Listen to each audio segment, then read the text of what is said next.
আজ আমি তোমাদের সাথে যেই ফ্রেমের ভিডিওটা শেয়ার করছি সেটা কিন্তু আমার করা সব থেকে বড় কাজ। আর এখানে ফ্রেমটা আর তার সাথে এই ফ্রেমের কালার কম্বিনেশনটা দেখে তোমরা হয়তো বুঝতেই পেরে গেছো যে এটা একটা বিয়ের জিনিস প্রিজার্ভেশনের ফ্রেম হচ্ছে।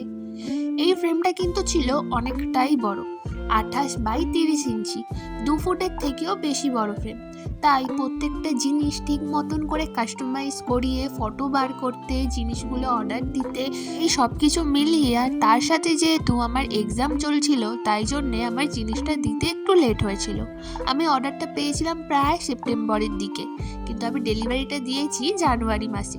অবশ্য যেই দিদিভাই আমাকে অর্ডার করেছিল সেই দিদিভাই যদি আমার পাশে না থাকতো তাহলে আমি এতদিন ধরে হয়তো কাজটাও কমপ্লিট করতে পারতাম না। এই পুরো জিনিসটা কাস্টমাইজ করার জন্য দিদিভাই আমাকে দিয়েছিল 2 বাড়ির বিয়ের কার্ড, মুকুট, কাজললতা, জাতি, গাছকৌটো, আর তার সাথে দিয়েছিল কিন্তু তত্ত্বের এই ট্রেটা, যেটার মধ্যে দিদিভাইয়ের একটা বড় ফটো দিয়ে দিতে বলেছিল।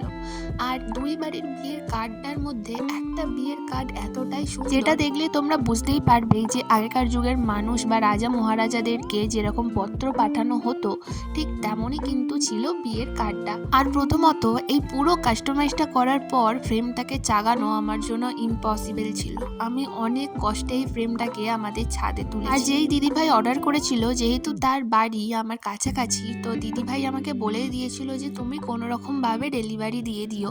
তো সেক্ষেত্রে আমাকে অটো ভাড়া করেই জিনিসটা ডেলিভারি দিতে হয়েছে, কারণ এতটা বড় জিনিস কোনোভাবেই নিয়ে যাওয়া পসিবল ছিল না। পুরো কাস্টমাইজটা করার পর নিজেরই এত পছন্দ হয়েছে বলার মতন না। আর তোমাদের কেমন লাগলো অবশ্যই কিন্তু জানিও, অবশ্যই কিন্তু একটা কমেন্ট করে যেও। তো টাটা।